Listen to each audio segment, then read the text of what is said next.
Welcome to a ruined chapel by moonlight. I'm your host, Bertolt Gambrel, and today we're reviewing the 14th episode of Season 1 of Buck Rogers in the 25th Century, Space Vampire. One thing that has flummoxed me in writing this review is that I don't know how well known this show is. It has cult status in some circles, but is unknown in others. It only ran for 2 seasons, and the second season is so wildly different from the first it may as well have been a different series.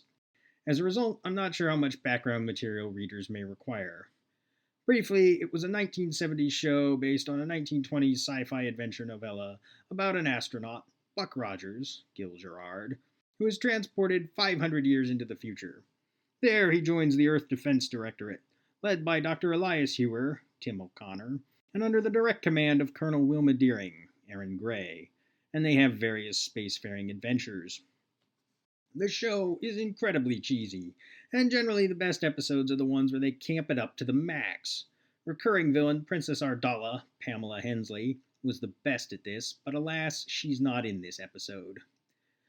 Buck and Wilma have gone to Theta Station to repair their ambuquad, which sounds even lamer than going into Tashi Station to pick up some power converters. But they scarcely have arrived when another ship comes in, a derelict vessel called the IS Demeter. It's pronounced Demeter in this, but I believe Demeter is the correct pronunciation. Collides with the station.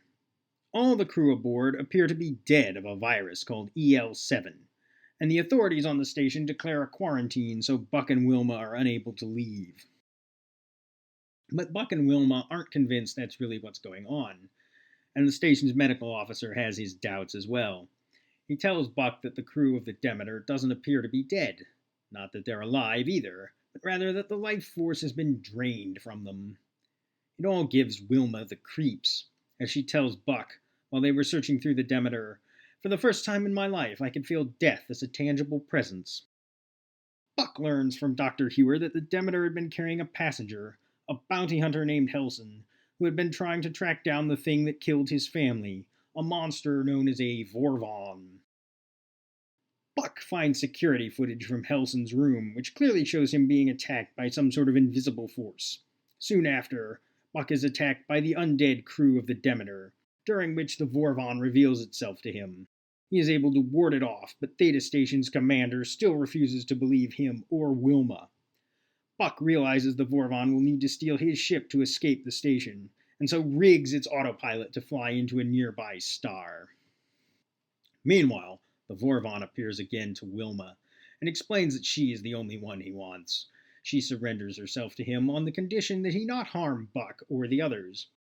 Under the Vorvon's control, she goes to Buck's room, with the intention of feeding on him, but Buck fends her off. Wilma and the Vorvon then leave aboard the ship Buck reprogrammed. Buck gives chase in a fighter from the station. When the ship goes through the Stargate and emerges in front of a blazing sun, the Vorvon disintegrates, freeing Wilma from his spell and enabling her to escape with Buck. All the Vorvon's victims return to life upon his demise, and in the end the only casualty was a houseplant Buck left in the care of Dr. Huer. This is generally one of the better episodes of this series. It ought to be, since the plot is cribbed from Stoker.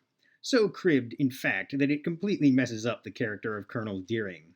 She's a space colonel. It makes no sense for her to be shivering and screaming like a frightened Victorian maiden. Sure, the by-the-numbers vampire plot calls for a screaming maiden, but it really feels out of character for Wilma. I know. I really do sound like comic book guy. The other thing that annoys me about this show is that they had a perfect actor to play a Van Helsing type of character in Tim O'Connor. I've only seen O'Connor on this show and in a few episodes of the Wonder Woman TV series, but he's really good in both parts. He had a melancholy gravitas to him that made him seem very warm yet authoritative. But of course, they waste him on some stupid comic relief subplot where he's supposed to be taking care of a plant Buck left him, and failing at it.